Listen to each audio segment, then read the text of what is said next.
Hello everyone, আসসালামু আলাইকুম। আপনারা সবাই কেমন আছে? তো আলহামদুলিল্লাহ, আল্লাহর রহমতে আমরা সবাই ভালো আছি। আর আজকে হচ্ছে এখানে রান্না বান্না শুরু করলাম। তো এটা রাত্রের রান্না আমি শেয়ার করতেছি। আর এখানে হচ্ছে ফ্রেশ ফ্রেশ কিছু চিংড়ি নিয়ে নিয়েছি। তো হালকা পাতলা কিছু মশলা দিয়ে দিলাম। আর ওগুলাকে একটু মাখিয়ে জাস্ট ভুনা করে নিব। আর আমার কণ্ঠটা আসলে তো ভালো শোনা যাচ্ছে না, কারণ হচ্ছে ঠান্ডা লেগেছে। তো কিছুদিন যাবত ঠান্ডা লেগেছে, কিন্তু ঠান্ডাটা মানে যেতেই যাচ্ছে না। তো এদিকে হচ্ছে চুলাটা জ্বালিয়ে দিলাম, আর প্যানটা আমি ধুয়ে রেখেছি। তো পানিটা শুকিয়ে গেলেই হয়ে যাবে।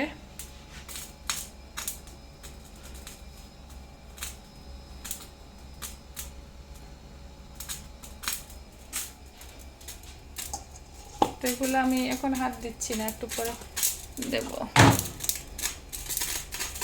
আর আপনাদের কাছে আমার একটা অনুরোধ, আমার ভিডিওগুলো আপনারা দেখবেন, দেখে যদি ভালো লেগে থাকে তাহলে আমার ভিডিওটা একটা লাইক দিবেন, কমেন্ট করবেন, আর অবশ্য আপনাদের মতামত জানাবেন কেমন হলো বা কীরকম ভিডিও চান।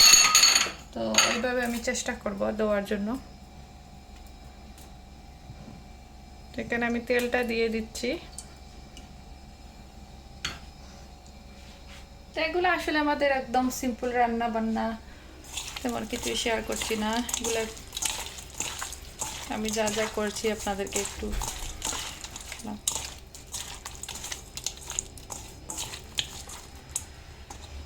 তো আমি হচ্ছে চিংড়ি মাছ ভুনা করার আগে এগুলো একটু ফ্রাই করে নিই, তাহলে অনেকখানি ভালো হয়।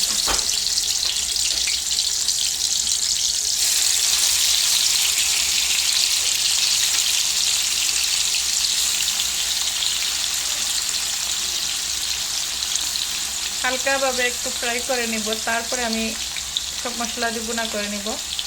তো ওকে, এগুলো লাল হতে থাকার মশলাগুলো আমি রেডি করে নিই।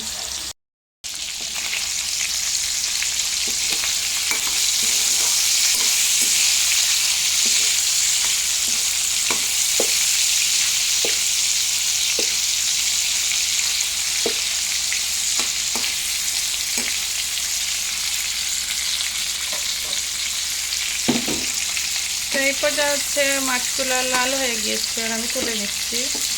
আর এই তেলে আমি রান্না করে ফেলবো।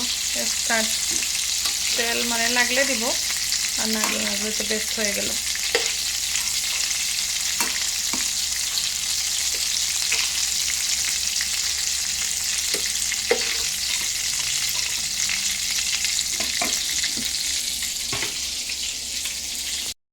তো এই তো পেঁয়াজ আর কাঁচামরিচটা দিয়ে দিয়েছি। আর এদিকে দুপুরে ডাল ছিল, তো ওগুলো গরম দিয়ে দিয়েছি। একটু নাড়া দিয়ে দিই।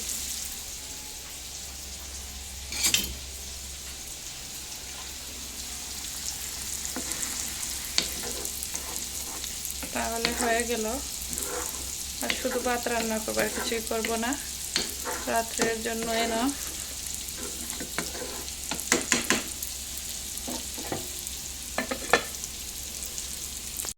তো এই তো ডান, আমার চিংড়ি মাছটা বোনা হয়ে গিয়েছে। আর উপর দিয়ে আমি একটু ধনিয়া পাতা দিয়ে দেব, তাহলে হয়ে গেল। খুবই ইজিভাবে আপনারা এইভাবে রান্না করতে পারেন। সবাই তো অবশ্য রান্না জানেন। তো আবার অনেকে দেখেছি মানে এটাকে মিল্ক দিয়ে, কোকোনাট দিয়ে চিংড়ির মালাইকারিগুলো করে থাকে। আমার কাছে এগুলো ভালো লাগে না, মিষ্টি মিষ্টি মনে হয়।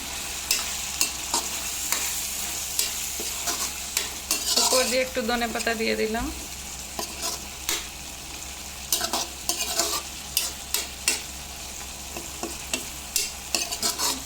আমি এটাকে নামিয়ে ফেলবো।